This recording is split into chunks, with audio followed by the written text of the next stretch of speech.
This video is about persuasion. Its aim is to teach you what ethos, pathos, and logos means and why this creates a successful formula for persuasive communication, anytime, anywhere, for any purpose, in any situation. It's timeless, classic, and transformative as a formula. Let me show you what I mean.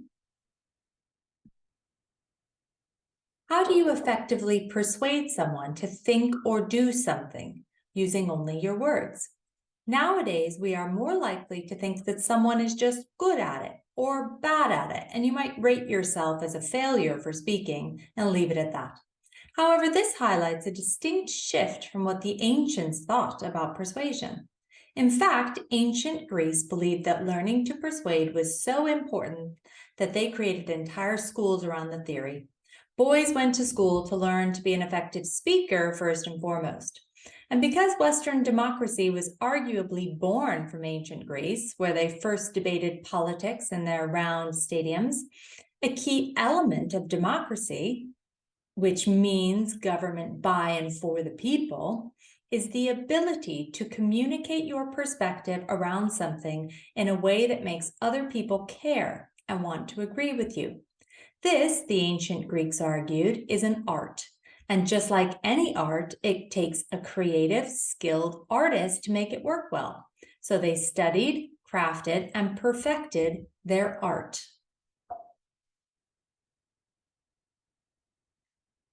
They called this persuasive art rhetoric. And you can see that this means the ability in each case to see all the available means of persuasion and to choose the best one for your purpose. One man in particular studied, perfected, and philosophized about the art of rhetoric. Aristotle, one of the fathers of philosophy, wrote a book called The Art of Rhetoric that we still look to today for wisdom. In particular, he divided rhetoric into three categories: ethos, pathos, and logos. Only when you can make them work together in a perfect triangle can you effectively persuade in any situation. It's a formula that has worked for thousands of years. Let's break it down. Ethos is your credibility as a speaker, your right to speak. Why should I listen to you? It means character in Greek, which in turn points to you. What makes up your character? Is it worth listening to? What is moral about you? You need to frame yourself as someone worth listening to. This is also where we get ethics from, the study of good and bad. How do you apply ethos to a persuasive situation? If you're giving a speech, the audience will make a judgment about you quite quickly. It's your job to open your mouth, connect to your main point, and put your audience at ease. How do you do that? Well, you make it obvious you know what you're talking about. You establish why you care. The use of a personal anecdote or story or your experience helps here. And 3, if you're good at it, you use humor. This can be risky because if it goes wrong, it can get the audience quite angry. But if it goes well, your audience will listen to you tell them pretty much anything. This is why people will pay really big money to go hear comedians, even if they're quite offensive. Think of Ricky Gervais, for example. He can pretty much say anything he wants, and we will pay for the pleasure. Number 2, pathos. So let's say you've made your audience listen to you because you've got them to decide that you're okay, you're palatable, you're someone that gets it, you're a good person. Well, then what? You have to make your audience care. If the audience doesn't care about your topic, they will check out. Pathos, the art of creating emotional appeal. This is Greek for experience or emotion. Sometimes for misfortune, which is where we get the word pathetic, as in he's so pathetic, as someone who cries easily, for example, or even pathetic fallacy, which is when we connect the weather to the mood, usually a bad mood, highlighting something ominous, right? So pathos in action, tell a story.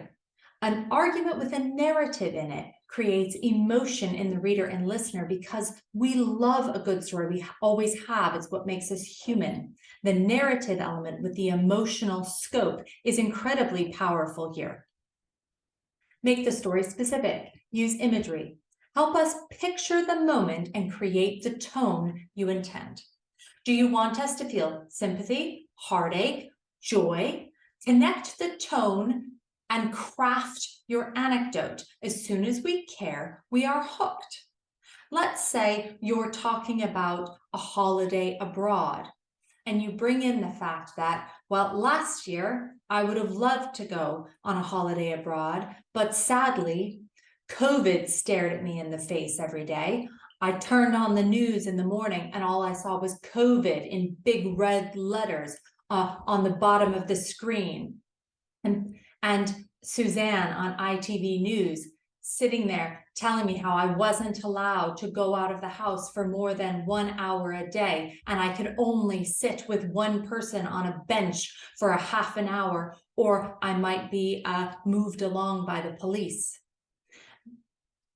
In such climates as those, we could not possibly think about going a holiday abroad because we couldn't even go out of our house for more than 5 minutes. So this is the use of a specific example, painting a picture of the word COVID with the color red, which is a form of imagery, to help me, to help you to get sympathy for me as someone struggling under restrictions, okay?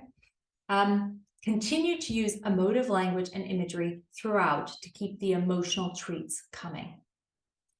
And then lastly, we have logos. In Greek, the word logos means word, thought, principle, or reason. Be reasonable, be realistic, see clearly. The word logic comes from here too, which means reasonable arguments. We need to progress our arguments clearly, reasonably, with clear example and evidence from the world. Use statistics if you know any, but don't use any if you don't.